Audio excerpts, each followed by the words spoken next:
Muy buenas noches, amigos televidentes. En el aire su espacio Cerrando la Noche. Un servidor, Giovanni Almonte, le da una calurosa bienvenida y recordar a los amigos que nos sintonizan a través del canal 26 Tricón 67 After y también a través de la web www.caribesion.com.do.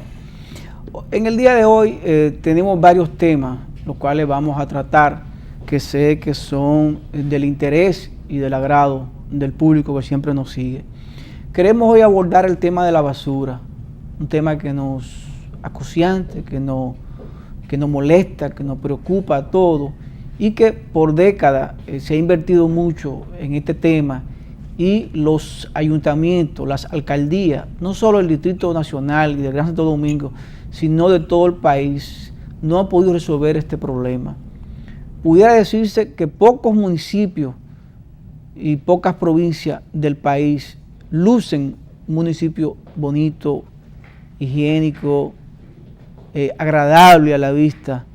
Sin embargo, vemos otros municipios que a pesar de tener un buen presupuesto, no lo invierten o no lo focalizan en torno a lo que es la basura, la recogida de la basura, la frecuencia de la recogida de la basura y el aseo de las calles y de las avenidas en los cuales están estos municipios. En el caso del Distrito Nacional, he dicho en muchas ocasiones que el síndico don Roberto Salcedo va de robo. Va de robo porque es la alcaldía que más dinero recibe por estar ubicada en la metrópoli, por tener los municipios que son los que pudiera decirse que son los que más aportan, porque está en el casco urbano, donde están las grandes plazas, los grandes centros comerciales, los grandes malls. Sin embargo, ese dinero que llega al cabildo o al Estado o al gobierno no se retribuye en la misma dimensión al ciudadano, a los municipios.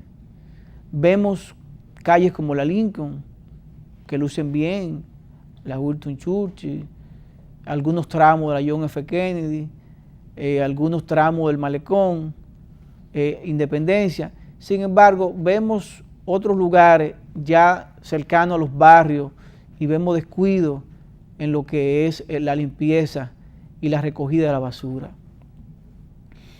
Digo que el señor Roberto Salcedo va bien o va de robo porque en los últimos años los ministros de Obras Públicas han contribuido y han ayudado para que la gestión del alcalde del distrito luzca mejor y invierta menos en lo que es la limpieza de la ciudad. Desde que asumió el Ministerio de Obras Públicas, Gonzalo Castillo, le ha impregnado y ha ayudado enormemente a la alcaldía del distrito, en el bacheo de las calles, en el drenaje pluvial, incluso en la señalización de las avenidas, de las calles y en otras cosas. Pero hay una queja que tienen los municipios del Distrito Nacional y es el litoral sur, que tiene que ver con todo el malecón, desde el 12 hasta prácticamente el obelisco Hembra. Todo este litoral, lamentablemente, alguna vez se luce descuidado, a pesar de que nuestro país es un receptor de inversionistas y es una nación que prácticamente la mayoría de los ingresos que recibe, los recibe a través del turismo que llega y que ve en el malecón un atractivo, una belleza natural. Sin embargo, hay un descuido. Vemos que en los puntos donde se han instalado los miradores, hay un descuido en la recogida de la basura. La parte que está un poquito más alejada, donde hay menos gente, donde va menos gente, que es la parte que va desde la Abraham Lincoln prácticamente hasta el 12, vemos que está mucho más descuidada que la parte que va de la Abraham Lincoln a donde está el obelisco, ya donde están ubicados todos los hoteles. Y qué lamentable que veamos el litoral tan sucio, tan descuidado, incluso vemos los arrecifes, la playa, y no vemos que a nadie le duela, ni le duele al ayuntamiento del distrito, ni le duele al Ministerio de Medio Ambiente. Recientemente un periódico de circulación nacional pues publicó un reportaje de lo descuidada y lo sucia que está la playa que está al lado de la estatua de Montesinos, frente prácticamente al obelisco Hembra, y qué lamentable y qué bochornoso tiene que ser para nosotros los dominicanos cuando un turista se asoma, se acerca a la vista y ve esa playa sucia, los arrecifes sucios. Y entonces, desde hace 2 años, 3 años, se ha instituido el Día de la Limpieza de Costas. Entonces, ¿tendremos que esperar a que venga el Día de la Limpieza de Costas para limpiar las costas? Yo creo que no. Yo creo que debe haber un personal del ayuntamiento que limpie estas costas para bien del turismo y para bien de la ciudadanía, porque ese ambiente limpio da esa seguridad tanto al dominicano como al turista que nos visita. Y hay una frase que se ha acuñado y se dice mucho, que la ciudad más limpia no es la que más se limpia, sino la que menos se ensucia. Y entonces ahí viene también la responsabilidad del dominicano, la responsabilidad del municipio, de cuidar su municipio, porque independientemente del dinero que se invierta para la recogida de la basura y el ornato y la limpieza, tenemos que poner de nuestra parte para lograr que esto se cumpla. Pero sin embargo, adolecemos de un problema que se llama educación ciudadana. Y es lamentable que veamos vehículos, personas aparentemente bien educadas, bien formadas, con un nivel educativo y académico que uno diría, es imposible que baje el cristal y que tire una botella a la calle. Pero sin embargo esto sucede. En otros países esto es penalizado. En otros países nadie se atreve a hacerlo. Pero aquí estamos en República Dominicana, donde todo se permite y todo se puede. Pero si no nos autoanalizamos y evaluamos, nunca vamos a salir del atraso en el cual nos encontramos. Si no decidimos nosotros, por mutuo propio, decir, quiero cambiar, y mi cambio va a ayudar a que el país cambie, y yo con mi cambio voy a contribuir a que todos cambiemos. Yo creo que esa debe ser la mentalidad de muchos de nosotros, y no seguir y diciendo, no, este país no va a cambiar, entonces nos vamos a ir todos al país. Si nos vamos todos, pues entonces nos fuñimos. Entonces vamos a apostar a que nos va a ir bien y vamos a apostar a que podemos cambiar.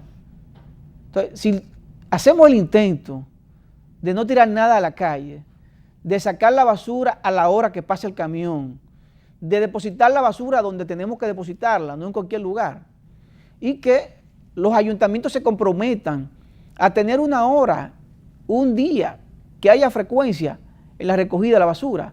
Si es lunes, miércoles y viernes, que se haga lunes, miércoles y viernes, a las 8 de la mañana, a las 9 de la mañana, a las 10 de la noche, a la hora que decidan, pero tiene que haber una ruta y una frecuencia para que no se vea tan sucia la ciudad. Yo sé que el síndico del distrito ha hecho mucho esfuerzo, pero debería hacer un poquito más, porque si nos ponemos a sumar, don Roberto Salcedo tiene ya 8 años al frente de la sindicatura.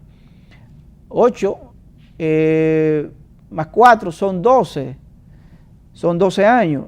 Más 2 que le faltan, prácticamente llegaría a 14 años al frente de una institución que por menos que tú hagas, tiene que dejar huella. Y yo creo que las huellas que tiene que dejar el síndico de la capital es una estructura a lo interno del ayuntamiento que funcione sola, que no sea simplemente hacer Parque La Canquiña, que no sea simplemente inaugurar el Parque de Guivia o inaugurar el Parque Eugenio María de Hostos, que a la sazón están muy bien, pero falta darle continuidad a estos parques, falta darle seguimiento, que haya seguridad, que haya un personal que los limpie, porque si no, no estamos en nada. Vamos a invertir, en el primero se invirtió 60 millones en el de Guivia, y en el parque Eugenio Mareoto se invirtieron 90 millones. Entonces vamos a seguir invirtiendo sumas millonarias para dejarla como elefantes blancos, que se deterioren, que se pierdan y que luego se dejen en el abandono. Yo creo que lo que se hace, hay que darle seguimiento. Y por último, quiero referirme al caso del drenaje pluvial. Don Roberto Salcedo dijo en estos días que la alcaldía del distrito no tiene suficiente dinero o no tiene los recursos para resolver el problema del drenaje pluvial en el Distrito Nacional. Yo estoy de acuerdo con don Roberto, es cierto. No hay 3.000 millones de pesos para resolver el problema del drenaje pluvial. Pero yo creo que en el tiempo que tiene don Roberto Salcedo, o con el tiempo que va a cumplir en el 2016, que son 14 años, 14 años son suficientes para crear una estructura, 14 años son suficientes para resolver un problema como el drenaje pluvial. Debió pensarlo desde un principio, desde que se repostuló la primera vez, y decir, tengo como meta dejar resuelto el problema del drenaje pluvial en el Gran Santo Domingo o en el Distrito Nacional. Es un asunto de planificación, es un asunto de gerencia, y no buscar excusas para decir que no se pueden hacer las cosas. Siempre habrá problemas económicos. En todas partes del mundo hay problemas económicos. Pero si nos planificamos y si pensamos en grande, lo podemos resolver. Vamos a hablar de otro tema que tiene que ver, va ligado con el problema de la basura, drenaje pluvial, y el tema que voy a tratar es el problema del tránsito, el caos en el transporte. La verdad es que hay muchas instituciones que tienen dualidad de funciones. Sin embargo, escuché que en estos días el gobierno central va a asumir, como lo hizo con el 911, va a asumir y está haciendo una propuesta para mejorar el problema del tránsito y el transporte en el Gran Santo Domingo, en el Distrito Nacional. Yo creo que sería un gran aporte que haría el presidente Danilo Medina, como lo está haciendo con la educación, que lo ha asumido como buque insignia, que lo ha asumido como bandera de su gobierno, al igual que la agricultura. Yo creo que si puede resolver problemas tan vitales como este, que es el problema del tránsito, donde analizamos en estos días que de cada 100.000 habitantes mueren 40 fruto de accidentes de tránsito, yo creo que podemos contribuir a mejorar mucho la calidad de vida del dominicano. Según tengo entendido, el ministro de la Presidencia, al igual como asumió el problema del 911, va a agarrar por los cuernos el problema del transporte, el problema del tránsito. Vamos a ver hasta qué niveles puede el ministro de la Presidencia, Gustavo Montalvo, y el ministro administrativo, José Ramón Peralta, cómo ellos, que son los brazos derechos del presidente de la República, pueden ayudar a resolver mínimamente el problema del tránsito y el caos del transporte. Van a tener que pelear frente a frente con los transportistas, que son un sector muy poderoso, que controlan prácticamente el manejo del tránsito urbano e interurbano, no solo en el Gran Santo Domingo, en el distrito, sino en las provincias. Entonces habría que ver hasta qué punto se puede manejar esto y trabajar coordinadamente con la Dirección de Transporte Terrestre, con la OTT, trabajar con la dirección, con la AMET, con todas estas instituciones, y que se pueda hacer un trabajo mancomunado y que esto ayude pues a resolver el problema del tránsito. Y si no resolverlo, por lo menos disminuir un poquito los tapones, los entaponamientos, los problemas de las guaguas y los choferes de concho, que prácticamente son los principales problemas que ocasionan los tapones, el problema de los semáforos cuando se va la energía eléctrica, los AMEA apostados en las esquinas, que muchas veces no juegan el rol que tienen que jugar, pero vamos a ver cómo todo esto se puede resolver y cómo todo esto poco a poco nosotros podemos cambiar un poquito la cara al país, a la nación, y hacerla más dinámica, hacerla un poquito más fluida, porque esto ayuda a ahorrar combustible, a ahorrar tiempo, y el ahorro de tiempo y combustible es un ahorro de dinero, es el ahorro de dinero para el joven que va a la universidad, que va a su trabajo, para el padre de familia que va a hacer cualquier diligencia, y si lo puede hacer en 8 o 10 minutos, se está ahorrando tiempo y dinero, a diferencia cuando lo hace en 15, en 20 o en 1 hora. Es lamentable, pero nosotros, desde Cerrando la Noche, y quien les habla, Giovanni Almonte, sigue apostando a este país, sigue creyendo en que nosotros podemos hacer las cosas. Aquellos lamentablemente que piensan que este país no tiene solución, que no hay remedio, pues, bueno, no podemos hacer otra cosa, que se vayan, que formen tienda aparte en otro país, que se muden a otro lugar y que nos dejen la República Dominicana a nosotros, lo que queremos contribuir y ayudar, que este terruño querido, que nuestra Quiqueya sea diferente y que le dejemos un legado a nuestros hijos de un mejor país, de una mejor nación. Señores, vamos a la pausa. Después de la pausa venimos con la entrevista central de este programa. Vamos a hablar de economía, vamos a hablar de crecimiento, de macroeconomía, de desempleo, de economía agrícola y de la población activa. Vamos a la pausa. Ahorita anunciamos que íbamos a hablar de economía, vamos a hablar de crecimiento, macroeconomía, inflación, y para esto tenemos al doctor Juan Martínez Luque, quien es economista, con cual vamos a conversar sobre todo estos temas. Buenas noches, doctor, ¿cómo está usted? Buenas noches, señor Almonte, buenas noches, pueblo dominicano. Muy bien, gracias, con muchas ganas de empezar. Qué bueno. Y escuchando atentamente el prólogo que ha hecho usted, que ya tenía una referencia directa a la economía. Habló de planificación, de ahorro, de basura, de educación. Todo eso no es otra cosa que economía. Qué bueno, qué bueno. Doctor Martínez, los dominicanos somos escépticos con la economía. No nos interesa mucho. No tenemos esa cultura de interesarnos mucho por la parte económica. Se lo dejamos a los especialistas, se lo dejamos a los expertos.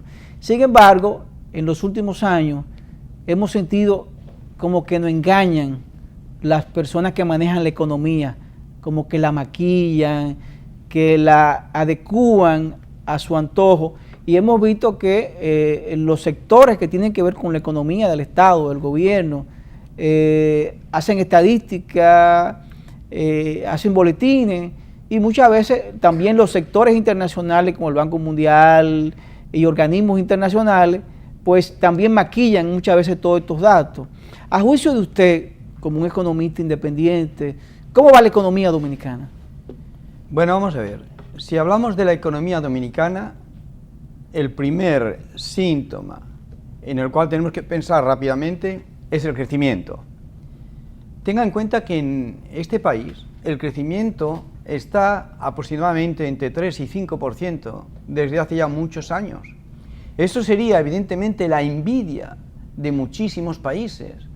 Tenemos un crecimiento permanente, fluido, interesante, pero ¿qué sucede? Sucede que nos falta quizás planificación, nos falta saber cómo utilizar ese crecimiento. Y después, evidentemente, tenemos la inflación, lo que quiere decir que si tenemos un crecimiento de 5 y tenemos una inflación de 3,84, en realidad el crecimiento es mínimo, porque la inflación está detrás y es la que nos permite que el crecimiento sea pues, más pequeño, porque la inflación es importante. Pero fijaros, con un crecimiento de 5% y una inflación de 4% aproximadamente, no se puede prácticamente crear empleo. Por eso, cuando hablamos de crecimiento, que es la pregunta, yo diría, este país, para poder crear empleo, necesita un crecimiento más importante. Un cálculo matemático, hecho en función de todas las coordenadas que existen en la contabilidad nacional de este país, a mí me permite pensar más o menos que la diferencia del 1% en el crecimiento puede crear aproximadamente unos 40.000 empleos. El diferencial entre crecimiento puro menos inflación. Lo que quiere decir que si nosotros decimos aquí que hemos creado 236.000 empleos, es decir, en 2 años, lo que significa 118.000 cada año, tendríamos que tener aproximadamente tendríamos que haber tenido aproximadamente un diferencial de 3 o 4 con respecto a la inflación, lo que quiere decir que tendríamos que haber tenido un crecimiento de 8 o 9%. Este país va a crear empleo cuando el crecimiento esté alrededor de 7%. Mientras no estemos en 7%, yo creo que es muy difícil hablar de creación de empleo en cuanto al crecimiento. Y si apostamos un poquito más al turismo y a la agricultura, a la pesca, la minería y otras áreas, ¿pudiera esto contribuir a mejorar ese crecimiento y la calidad del empleo? Claro que sí, claro que sí. Mire, vamos a hablar, primero turismo, sí, después agrícola y después minería. Y vamos a hablar con ejemplos, para que veamos que aquí no se engaña a nadie. Vamos a empezar turismo.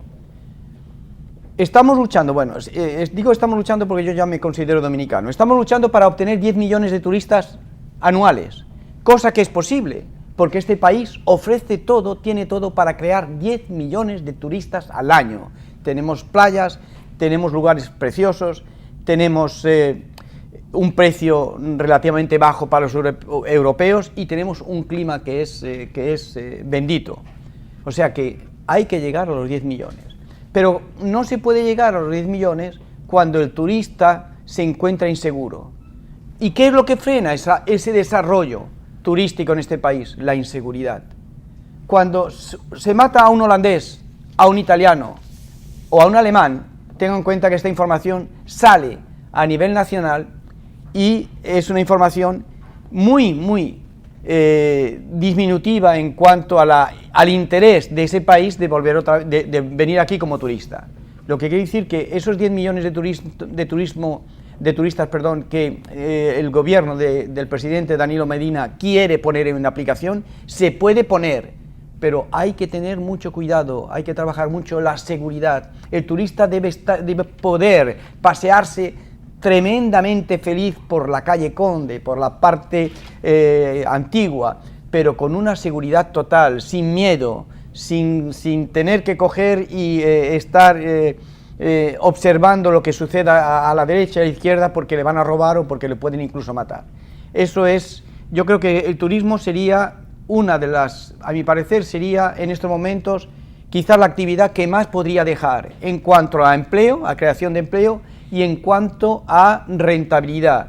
Tengan en cuenta que las grandes inversiones turísticas que se han hecho aquí, hablando de Punta Cana, Mar de la Plata, etcétera, la mayoría son inversiones extranjeras. ¿Qué les interesa a estos inversionistas? Traer el máximo de gente para que el porcentaje de ganancia, para que el porcentaje de utilización de su hotel llegue al máximo. Entonces, estos señores que han hecho inversiones millonarias son los que nos van a traer el turismo, pero nosotros, aquí en este país, tenemos que darle todas las posibilidades, toda la seguridad para que quieran venir. O sea, el turismo además crea mucha mano de obra, el beneficio del turismo no se repatria en totalidad, no lo repatria el inversor, porque hay una parte del beneficio que lo deja en el país. Se consume internamente. Se consume en el muchísimo país. Porque toda la materia prima se consume en el país y todo el empleo prácticamente es del país, menos algunos dirigentes, lo que quiere decir que el turismo es muy interesante. Vamos a hablar de agrícola. Parece ser que en estos 236.000 empleos que se han creado, hay 50.000 empleos, según yo he podido constatar, que se han creado directamente en la agricultura. Fijaros una cosa, el país más poderoso del mundo en agricultura es Estados Unidos, el que más produce. El segundo es Francia, el tercero es Italia y el cuarto es España. Y después está Argentina, Alemania y China. Pero en cuanto a producción, Estados Unidos y Francia son los dos países que más producen en cuanto a producción agrícola. Yo os voy a dar un dato.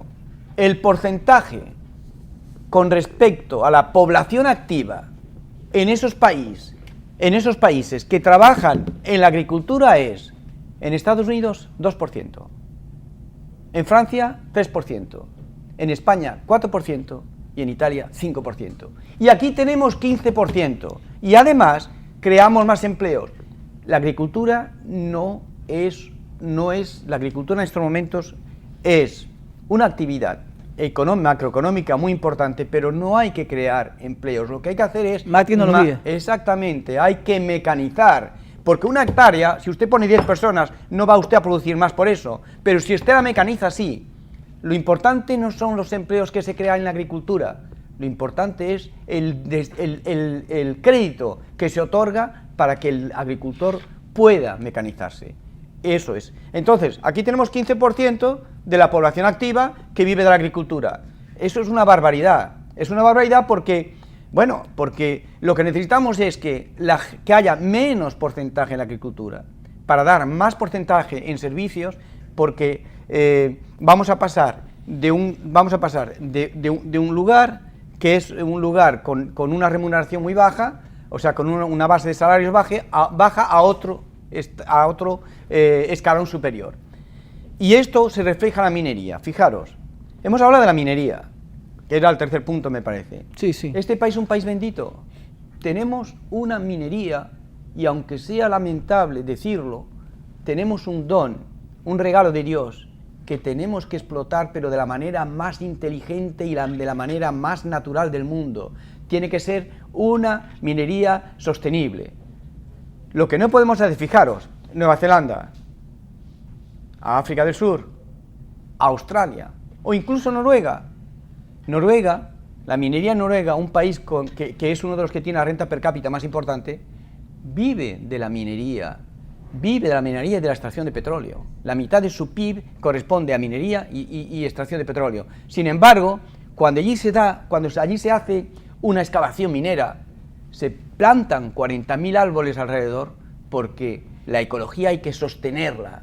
Lo que no podemos hacer es lo que estamos haciendo aquí y lo que se está haciendo, por ejemplo, en Loma Miranda o demás, o en Falcón. Bueno, lo que tenemos que hacer aquí es tratar de tener una minería sostenible. Es decir, si yo hago... Que no dañe tanto el medio ambiente. Primero, que no dañe el medio ambiente. Primero. Segundo, que el dinero sea directamente retribuido a las personas que están afectadas y que viven en la zona. En los alrededores. Porque si esta gente, si estos señores, si usted a un minero le da los medios para sobrevivir convenientemente, con un salario adecuado, este señor no querrá que la mina desaparezca. Y el ejemplo que yo le voy a dar es que yo estuve en Pretoria, he estado entre las minas de Pretoria, en África del Sur, y óigame, me quedé sorprendido cuando vi de qué manera tan natural habían hecho una replantación total de los árboles, de la flora que era la flora que convenía. Y yo cuando vi el parking que había allí con los autos que había, me quedé sorprendido. No parecen mineros. No parecen mineros. Y yo le voy a dar un ejemplo ahora para que vea usted que esto no es fantasía, esto es una realidad. Le voy a dar un ejemplo. Mire, Alemania.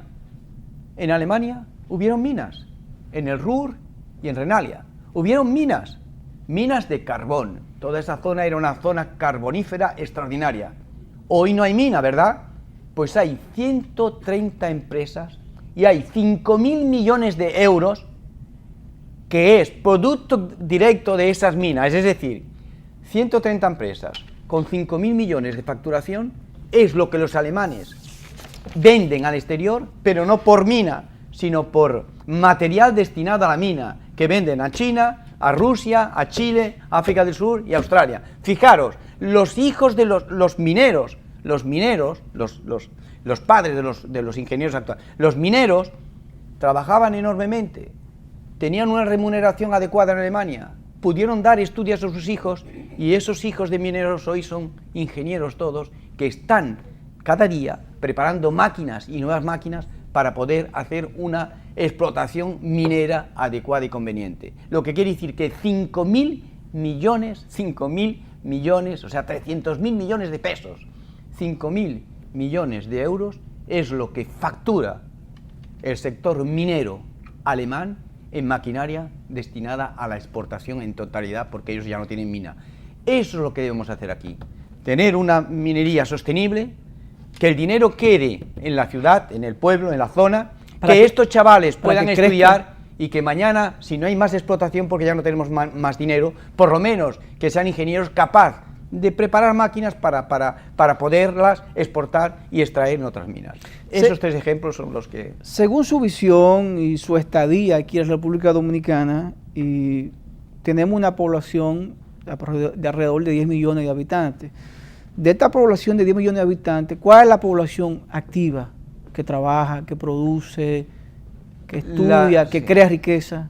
Bueno, las estadísticas oficiales dicen que tenemos 15,5% de desempleo.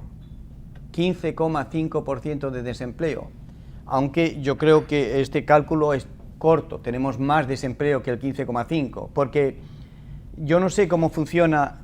Mire, el desempleo en cualquier país organizado es real. Es decir, cuando una persona se queda sin trabajo, ya no cotiza a la Seguridad Social, va a inscribirse a la Agencia Nacional por el Empleo y entonces hay dos maneras de calcular el desempleo. Primero, va a buscar que le paguen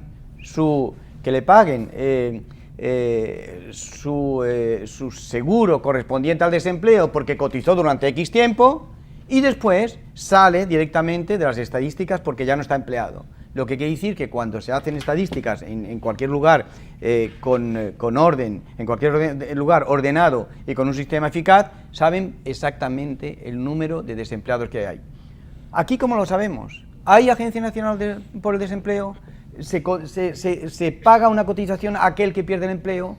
Estos que tienen trabajos precarios, ¿cómo sabemos? ¿Cómo sabemos si están trabajando o si no están trabajando? Y además, fijaros, algo muy interesante, el 47% de la población, de las familias, el 47% de las familias dominicanas son monoparentales y el 47% son familias donde la madre se ocupa de la educación, del sustento, del sustento del hogar. Pero fijaros, yo no sé, 47%, y ese 47% está dentro de la pobreza del país. Lo que quiere decir que cuando una madre de ese 47%, bendita mujer queda dominicana, sola, porque es verdaderamente esta economía es una economía maternal, como yo diría, o sea, esta economía es una economía sostenida por la mujer. Cuando una mujer pierde el empleo, ¿dónde va esta mujer? ¿Dónde se inscribe? ¿Cómo se sabe que ha perdido el empleo? ¿Dónde está? ¿En qué lista se añade para saber si es una persona más dentro de este porcentaje de desempleo? Lo que quiere decir que yo creo que aquí hay más de 15,5% de desempleo. La última estadística que yo vi del Banco Central que se hizo en el mes de julio decía que la tendencia era subir ligeramente de 15,3 a 15,5.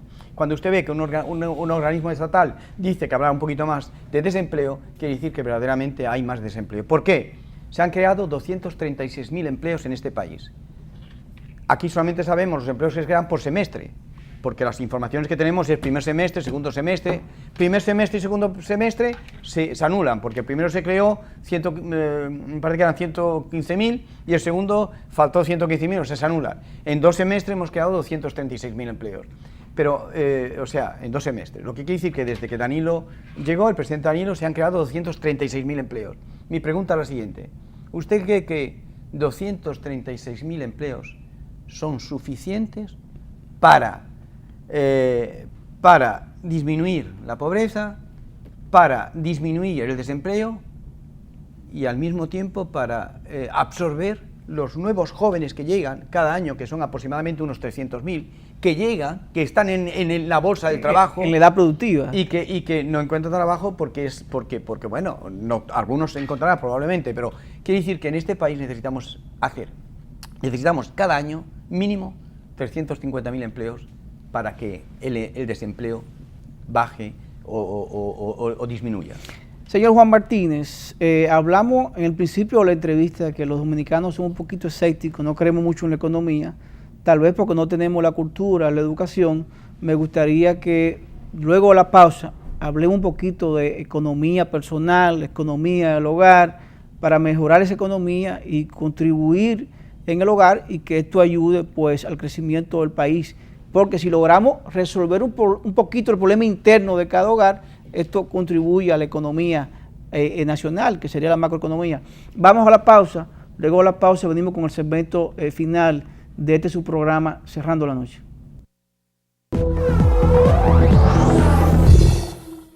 Continuamos con esta interesante entrevista con el doctor Juan Martínez Luque, economista de origen español, pero que ya está aplatanado en la República Dominicana. Doctor Martínez, hablamos o le formulamos una pregunta antes de la pausa, de que abordar un poquito lo que es la economía familiar, la economía personal, porque entendemos que mejorando la economía individual de cada persona, pues contribuimos a mejorar esa macroeconomía que tiene la República Dominicana, y como usted bien acaba de señalar, en los últimos años ha crecido un 3, 4, 5%, pero sin embargo ese crecimiento se lo traga la inflación, que ronda también por un 3 y 4%. Al final el crecimiento que tenemos es apenas de un 1.5, tal vez un 2%, y según usted plantea, para lograr crear más fuente de empleo y que se note el crecimiento del país, tendríamos que crecer aproximadamente de un 7, 8%, ¿verdad? Sí. Bueno, esto es la teoría teórica. Esto es el estudio teórico que yo he hecho sobre el país con todas las informaciones que yo he podido captar, pero que me parece que corresponde al promedio de otros países más o menos idénticos a este. Sí. ¿Cómo el dominicano común, sencillo, de a pie, puede mejorar su economía? Bien, para mejorar la economía hay que tener en cuenta 5 puntos importantes. La economía de una familia es microeconomía, pero es exactamente lo mismo que la economía del Estado, que es macroeconomía. La microeconomía, o sea, la familia tiene que pensar que el dinero que recibe a final de mes, o sea, el salario, debe comportar una serie. El salario debe comportar una serie de gastos y el salario debe durar todo el mes. Entonces, lo primero que tiene que hacer es evitar el endeudamiento. Hablaremos después por qué. Planificar sus gastos. Hacer un seguimiento de lo que, conforme avanza el mes, del dinero que tiene disponible. Evitar gastos superfluos e intentar por todos medios ahorrar. Mirad, en este país el endeudamiento es muy costoso. Si usted va a un banco, le van a prestar a 10, a 12, a 15%, y si usted lo hace a un particular, le van a prestar a 20%. Eso es una barbaridad. Hasta el 40%. Hasta el 40%, pero no quiero ponerme en extremos para no asustar a nadie. Eso es una barbaridad. En Europa, cuando usted es una persona sin ningún problema económico quiere decir de mala reputación, si usted hace un préstamo, usted va a obtener un préstamo a 3% y 4% máximo. Y no más. Aquí esto se multiplica por 5. Entonces, sabiendo que el endeudamiento es muy caro y que el endeudamiento coge una parte importante del presupuesto, lo primero que hay que hacer es evitar endeudarse. Yo creo que una persona competente y avisada que tiene una familia, estamos hablando de ese 47% de mujeres que llegan difícilmente al final de mes, eso es un ejemplo de economía en el país. Esas mujeres son las que nos tienen que enseñar, que nos enseñan con el dinero que dispone, cómo realiza, cómo sobrevive. ¿Cómo logra esa hazaña? ¿Cómo logra salir durante todo el mes con ese mínimo dinero? O sea que evitar el endeudamiento yo creo que sería la primera, a mi parecer, sería la primera medida a tomar. Doctor Martín, entonces, ¿dónde entra la recreación? ¿Dónde entra la diversión? Vamos a ver. Si usted no tiene los ingresos suficientes, sí, y tiene que ahorrar y tiene que dejar dinero para que le dure para el resto del mes. Vamos a ver, es que si usted se endeuda para divertirse, la situación es complicada. Si usted se endeuda para comprar un coche, si usted se endeuda para comprar una casa, tiene que estar seguro que usted va a tener un trabajo fijo, que va a poder usted hacer, que va usted a poder pagar honrar esos compromisos mensuales, vencimiento más los intereses, y que va usted a vivir holgadamente bien. Mirad, en Europa y en Estados Unidos hay una práctica que es la práctica del buen fundamento del préstamo. no se presta a nadie si no se presta a nadie más del 30%, es decir, más de un tercio de su salario, porque se considera después que hay dificultades para poder pagar los intereses más el vencimiento del capital. Sin embargo, aquí te prestan para luego quitarte el vehículo o pero quitarte, es que quitarte el inmueble. Eso ya está hecho intencionadamente, digo yo, porque lo que no se puede hacer es una persona que tiene 10.000 pesos al mes o 20.000 pesos al mes, hacerle un préstamo de 1 millón de pesos. Claro, es que esto no es lógico. Le diré una cosa, los bancos en este país, los bancos son los que más, directamente, intervienen en cuanto al crecimiento. El 18% de la totalidad del crecimiento es un crecimiento bancario. Quiere decir que los bancos aquí ganan tanto dinero, son bancos, además, que están muy bien cotizados por las diferentes diferentes referencias de ranking bancario. Firmas internacionales. Sí, por ejemplo, aquí hay 3 bancos que están en AA+, o AA-, es decir, que están prácticamente en lo más alto. Pero claro, esta referencia es una referencia que está dada por organismos internos, por organismos locales. Lo que quiere decir que cuando se compara internacionalmente no es así. Pero bueno, el banco aquí es yo creo que la mejor fuente de ingresos. El banco aquí es algo privilegiado. ¿Por qué? Porque no hay oposición, porque lo que no es normal es que el banco, vamos a ver, lo que no es lógico es que el banco haga su manera, reciba tanto beneficio por el dinero que presta. No solamente ¿Eso quiere decir? No solamente es que cuando usted lee un contrato bancario aquí, en realidad el contrato bancario es un contrato unilateral, es decir, todos... No, es un acertijo. El contrato es un acertijo. Sí, el contrato, cuando usted hace un contrato de préstamo... Usted simplemente firma, pero usted no sabe lo que firma. Y además, es que usted está firmando algo y resulta que todas las cláusulas van en favor del banco. ¿Qué sucede? Que cuando tiene usted un problema, yo no sé quién le va a resolver el problema, porque me parece que el banco tiene tanto poder que prácticamente usted no va a poder hacer nada. Pero bueno, importantísimo, tener mucho cuidado con el endeudamiento porque aquí es muy, muy, muy caro. Segundo, planificarlo convenientemente. Y yo diría a las familias que lo más importante también es intentar ahorrar dentro de lo que pueda, intentar ahorrar porque gracias a ese ahorro podrán después endeudarse, pero a un nivel inferior. Ahorrar es algo muy interesante, pero para eso se necesita planificación. Usted ha hablado antes de la basura y demás. Si no hay planificación, ¿cómo vamos a tener un sistema de alcantarillado perfecto si resulta que no hemos planificado de qué manera lo vamos a hacer? O sea, la familia debe saber, tiene que planificarse de la manera la más justa posible, tiene que tener miedo cuando se endeuda y sobre todo la familia tiene que saber que tiene que intentar por todos los medios ahorro. Tener en cuenta una cosa, yo voy a poner simplemente un ejemplo. El porcentaje destinado al transporte en cualquier país europeo es 3-4% del salario. ¿Usted sabe cuánto es aquí? Si cogemos la base del salario mínimo de las dos posiciones, mínimo y máximo. El mínimo está a 6.400 pesos y el máximo a 11.000. Vamos a poner 8.000. Imagínese usted, 8.000. Una persona que tenga que coger 2 guaguas para ir cada día al trabajo, ida y vuelta, está gastando 2.500 pesos al mes. Lo que quiere decir que es más del 30% de su recurso destinado al transporte. Eso es una barbaridad, porque ese 33% es lo que en Europa se tiene para el alquiler. En Europa hay 1/3 para el alquiler, 1/3 para la vida normal corriente, para la utilización corriente y 1/3 para el ocio aproximadamente, sabiendo que en el ocio entra el cálculo del automóvil. Entonces, aquí las proporciones son idénticas. Por tanto, hay que tener mucho cuidado, hay que planificarse bien y hay que pensarlo antes de hacer un préstamo a largo plazo con una tasa de interés muy alta. Hay que pensarlo bien porque la persona puede perder todo. Qué bueno, de verdad que esta conversación ha sido muy interesante con el doctor Juan Martínez Luque, economista, que nos ha dado pues señales de cómo mejorar nuestra economía y que nos ha dicho cómo funciona la economía dominicana sin parcializarse, sin estar a favor o en contra, simplemente haciendo comparaciones con otras naciones, a lo cual le ha ido bien y ha tenido un crecimiento y esto ha ayudado a mejorar la economía de sus ciudadanos. Doctor, gracias de verdad por participar, gracias por venir. Gracias a usted, señor Almonte. A este espacio.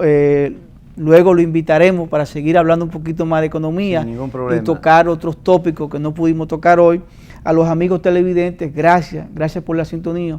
Esperamos que haber llenado las expectativas y que los conocimientos económicos del profesor Martínez Luquet pues hayan servido de base para usted cambiar un poquito la forma de su economía o la forma de pensar de la economía.